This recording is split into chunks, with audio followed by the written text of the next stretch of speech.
اما هزار توی روابط روسیه و ایالات متحده با حمله یکشنبه نخل روسیه به سومی اوکراین پیچیده‌تر شده. حمله موشکی که به کشته شدن 34 نفر و مجروح شدن 119 تن منجر شده که 11 نفر از اونها اونطوری که اوکراین اعلام کرده از جمله 3 تا کودک در شرایط وخیم جسمانی هستند. دونالد ترامپ این حمله رو وحشتناک توصیف کرده و گفته که روسیه مرتکب یک اشتباه شده.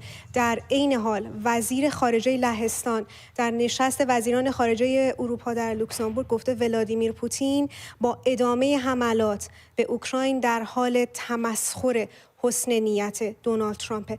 ولودیمیر زلنسکی هم از دونالد ترامپ خواسته پیش از هر تصمیم و مذاکره‌ای به اوکراین سفر کنه و اثرات هولناک حمله پوتین رو مشاهده کنه. در بیانیه وزارت دفاع روسیه اومده این حملات بیش از 60 سرباز اوکراینی رو کشته. هدف حمله یک جلسه فرماندهان عملیاتی بوده و روسیه اوکراین رو متهم کرده به استفاده از غیرنظامیان به عنوان سپر انسانی. آقای بابک شکرابی تحلیلگر سیاسی رو دعوت کردیم که همراه ما بشند.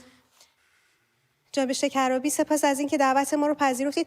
وزیر خارجه لهستان گفته که پوتین داره ترامپ رو مسخره میکنه. چه اندازه شما با این تعبیر موافق هستید؟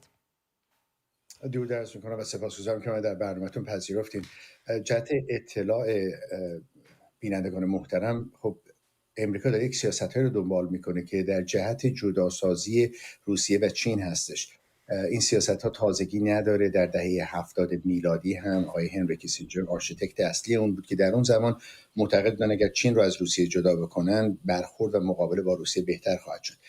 بر اساس گزارش‌هایی که وجود داره در دور نخست دولت آقای ترامپ، آقای هنری کیسینجر همین طرح رو به شکل برعکسش عنوان کرده بودن و معتقد بودن برای مقابله سنگین با چین نیاز هستش که روسیه را از چین جدا کرد. به همین منظور دولت ترامپ تلاش کرده که به شکلی به روسیه نزدیک بشه، ولی متاسفانه به نظر من اینطور میاد که این برخوردهای آقای ترامپ مورد سوء استفاده. بالاخره یک شخصی که تجربه بسیار زیادی در سیاست خارجی داره، آقای پوتین، و همچنین پیش زمینه‌ای که در سازمان جاسوسی داشتن، ایشون رو تبدیل میکنه به یک مقامی که خیلی بهتر و شاید دقیق‌تر بتونه در مانورهای سیاست جهانی رو انجام بده در مقایسه با آقای ترامپ.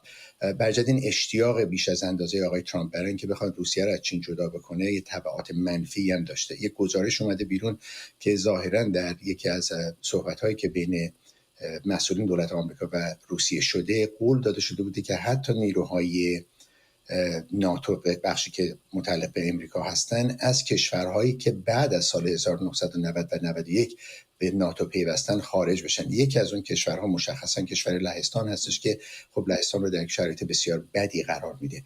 همه اینا باعث شده که آقای پوتین بتونه به بهترین شکل ممکنه در رابطه با جنگ اوکراین خودشو در موضع برتر و بالاتری قرار بده و طبیعی هستش که وزیر امور خارجه لهستان چه نگرشی داشته باشه. من فکر نمی کنم لزوما مسخره کردن باشه، ولی مشخصا دست برتر رو پوتین به دست آورده در این قضیه.